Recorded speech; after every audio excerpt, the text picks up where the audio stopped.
Hey there, it's Tammy Salamone, the Pink Survivor.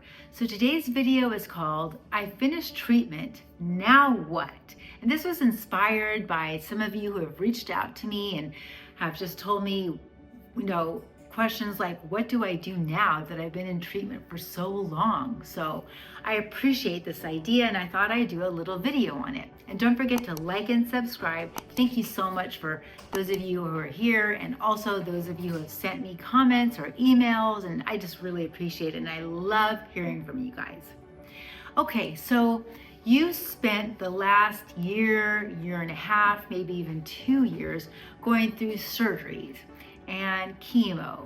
Maybe you had to have an immunotherapy, radiation for some of you, a marathon of doctor's appointments. I know what that feels like. It just seems like it's a constant going into one doctor or another to get checked. So you're finally finished.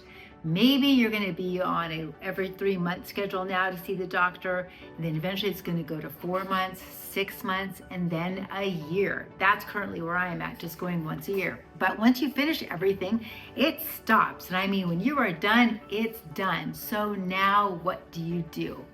When it's over, it's over. I remember not knowing what to do for quite some time. My life was really put on hold for so long.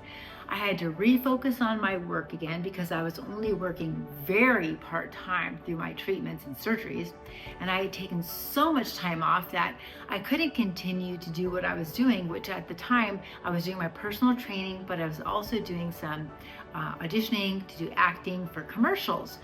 So that had to completely stop. I just wasn't confident in my wig, especially when I lost my eyebrows and my eyelashes and things like that. I was really on a momentum before my cancer diagnosis, and then I lost that momentum.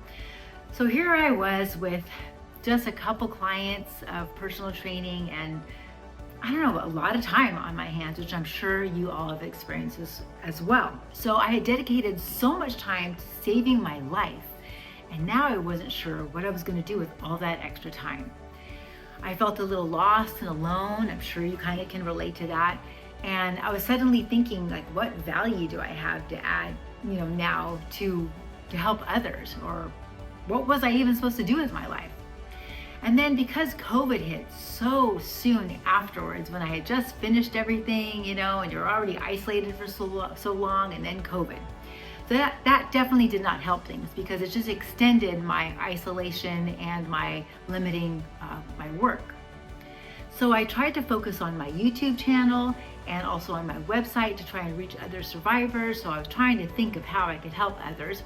And of course, I continue to do that to this day. So I kind of had to figure out what I was going to do. I started to train a few more clients, and I was really enjoying having that extra time with my family.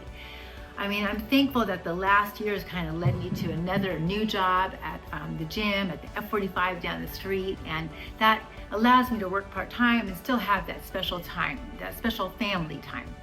But what about you? I think it's important to take some time to kind of reevaluate what is really important to you. So number one, what is your priority? If you need to make money because that's what your family needs, I completely understand that. If you're able to take some time off, allow yourself to do that as well. Try and find something that you enjoy. I think we all realize now life is too short to not do something that we enjoy, especially if you're working 40, 50 hours a week, you want to enjoy it somewhat. Number two, I think it's important for you to try and give back in some way, even if it's just the smallest thing. And I think it will help you feel maybe your life has a little more value and meaning to it, whether it's taking care of our family, and there is a lot of value in that, and sometimes that gets overlooked. Volunteering maybe somewhere, visiting a friend or maybe an elderly relative, that can be nice. Supporting someone else going through cancer treatment, so that's something you could do too. Unfortunately, you're going to hear about others being diagnosed, and now you can help them and be there for them. And number 3, filling your time with things that make you happy. Maybe that's, picking up a new hobby, trying something you've never done before. Maybe reading, sewing, maybe you're crafty. Exercising, of course, is so good for you and for your post-treatment survivorship. Maybe you want to pick up hiking or be creative in some way. Maybe you like organizing and you could help others do that as well. If you just like to have some alone time, like a pool day, I know that's always one of my favorites, take that and don't feel guilty about it. After everything you've been through, you deserve those moments of happiness. So how did you get your life back? Maybe you're still trying to figure it out, and that's okay. But share with me in the comments. I'd love to hear maybe any tips that you have too, because I did feel quite lost for a long time, and I still even feel that sometimes today. All right, thanks so much for being here, and I will see you guys next time.